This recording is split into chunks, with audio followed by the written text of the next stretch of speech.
Pro 2 Azia pertama kali diperkenalkan pada 2014 dan dalam tempoh sepanjang tu 2 kali ada facelift dan yang terakhir 2019 dan yang ini dah bukan facelift dah. Ini model baru Pro 2 Azia 2023. Apa yang dia ada?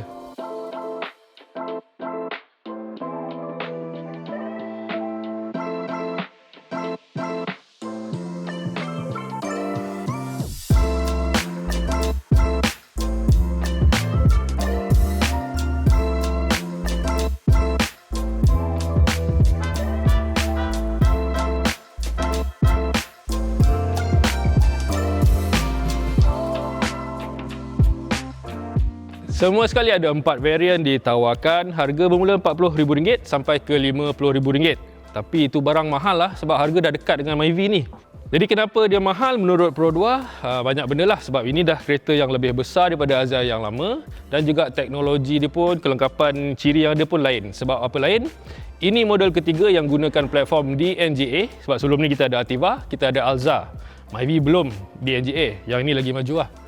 Sebab itu mahal sikit. Kelebihan pakai DNGA ni, salah satu yang anda boleh nampak kat depan ni lampunya. Ini lampu full LED dia. Ada juga DRL LED tu. Yang DRL ni pun nak katakan Azia ni lebih bagus daripada model-model lama atau yang sedia ada Pro 2 tu sebab model macam Ativa dan Alza pun tak ada ciri tu. So yang pertama kali ada dekat Azia ni. So dari depan dia nampak rendah, nampak lebar. Saiz lebih kurang kalau tengok sekali imbas dah macam Myvi. Tapi ada lain sikit dia tu kat depan ni kalau tengok dia punya potong tu straight terus lah. Macam baru lepas kena langgar tembok.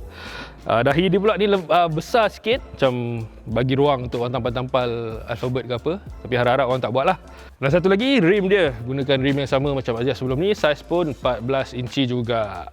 Satu lagi barang atau ciri baik pada Azia ni berbanding Myvi at least, pintu ni dia tak pakai kunci tapi dah diguna sensor untuk buka. Tak ada lagi macam Myvi guna butang. So itu lagi satu ciri yang dia up sikit dari Myvi.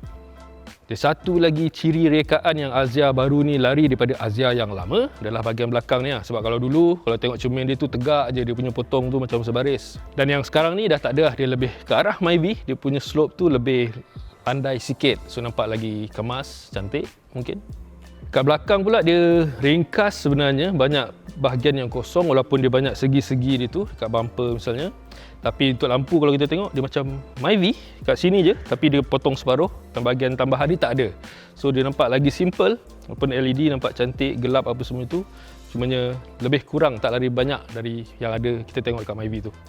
Satu lagi, dia punya lampu brake kat atas ni LED. So lagi cerah, lagi selamat lah kot.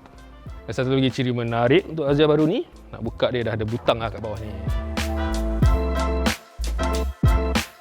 Kalau dekat luar tadi dah banyak perubahan yang kita tengok, terutamanya untuk rekaan dia, dekat dalam ni lagi lebih-lebih lah, dia nampak lain terus lah daripada Azia yang ada sebelum ni.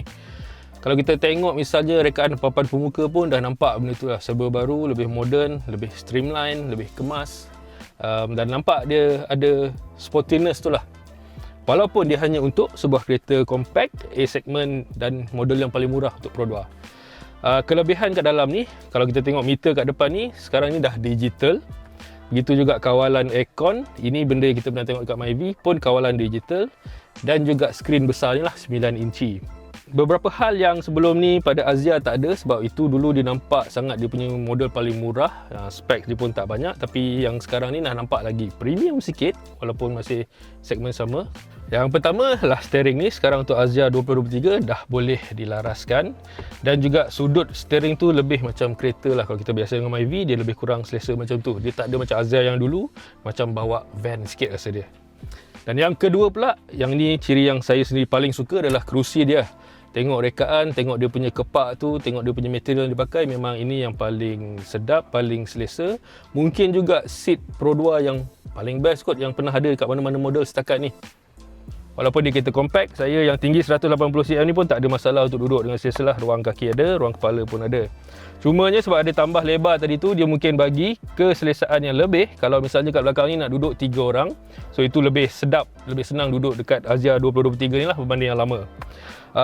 Roofline pun tak ada masalah, tak kena terus walaupun taklah banyak mana. Tapi itu pun sebab terima kasih dia punya line dia tegak sampai ke belakang baru dia potong, so tak ada masalah lah. Cumanya yang sedikit mungkin kurang selesa adalah penyandar ni. Ni agak tegak sikit. tapi cushion yang ada semua tu sangat lembut dan selesa. Itu saja.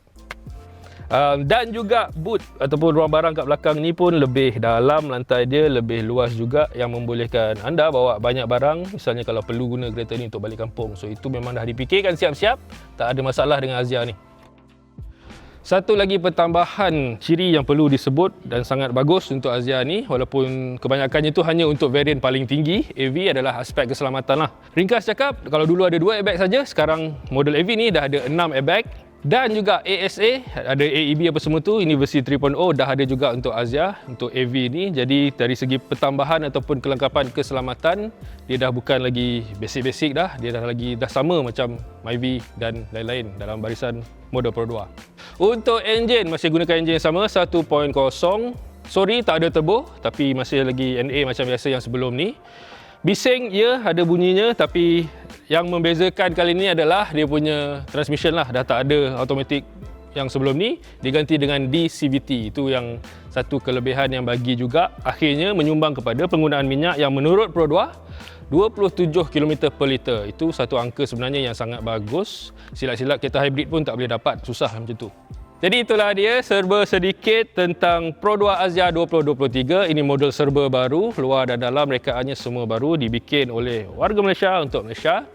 Apa pandangan anda tentang kereta ni? Kalau ada sebarang komen, nyatakan di ruang komen di bawah. Jumpa lagi nanti. Ada orang lain nak buat video ni?